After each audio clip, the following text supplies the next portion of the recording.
Sigma has done a great job with their Art Series line of lenses. Geared toward the professional on a budget, these lenses are sharp without breaking the bank.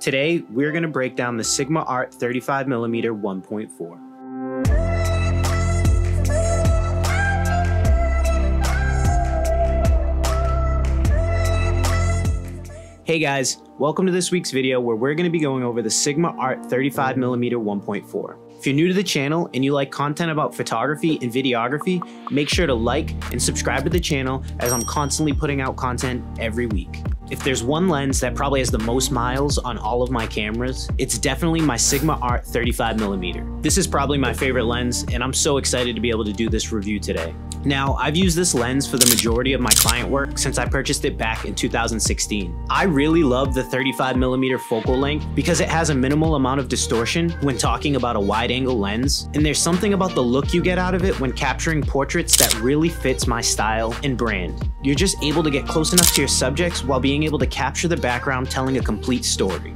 Until I really pushed myself to create with the other lenses in my arsenal, this lens didn't leave my camera for a good portion of the last 4 years. There's something about the Art lens series that just brings more life into the images, and this 35mm is a perfect example of it. This line was created to make sure you capture all the details in an image, and that is exactly what this lens boasts. So let's talk about the build.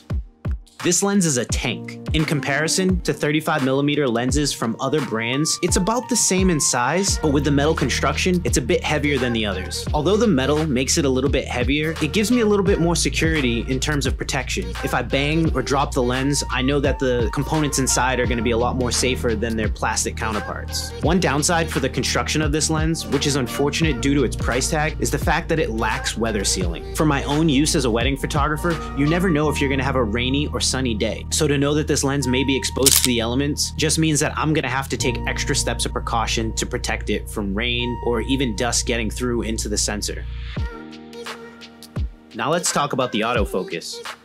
The autofocus on this lens has always been great for me as long as it's calibrated. I've talked to a few other photographers who've had issues with this lens back focusing, and I had the same problem when I first purchased this lens as well. Luckily, Sigma makes a dock that you can purchase to calibrate your lens on your own, keeping you from needing to send it out or go to a camera store in order to get it calibrated. I don't have any issues with the autofocus on this lens now that I've made those minor adjustments, but I wish I didn't have to do that and it worked perfectly right out of the box. The lens motor on this lens is super quick, but also loud. This isn't a problem in the photography world as it focuses super quick without any problems. When it comes to video though, the motor can be a problem if you plan on using camera audio or a microphone that's mounted to your camera. For instance, in these videos that I'm recording right now using the lens, I have to use an off-camera microphone in order to pick up my voice without picking up the motor at the same time.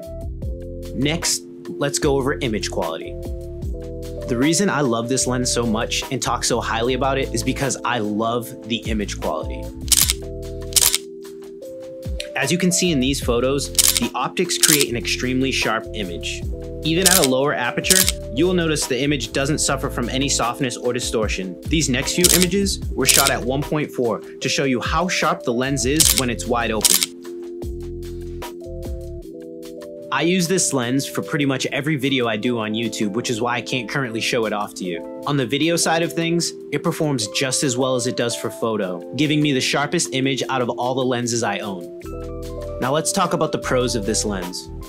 In all of my years shooting, I haven't owned a sharper lens. Although there may be sharper lenses out there, between rentals, using my friends, and the lenses that I've owned, I just haven't come across one that has been able to match the quality that I'm able to get out of the Sigma 35 1.4. As I stated earlier, I've used this lens for the majority of my shooting, and that's because when I need to rely on a lens to perform, I can always count on the Sigma 35. Another upside to this lens is the price point in comparison to similar lenses across other brands. Although it is still pretty expensive, it comes in at around $200 to $400 cheaper than the Nikon, Canon, and Sony equivalents. And of course, we have to talk about the cons. It's only fair that I talk about the things that I don't like about this lens if I'm going to talk so highly about it. For the price tag on this lens, as I mentioned earlier, I shouldn't have to calibrate it to get tack sharp focus. Having to buy another product and spend the time fine-tuning this lens is something you really shouldn't have to do when you're already spending so much on the lens itself.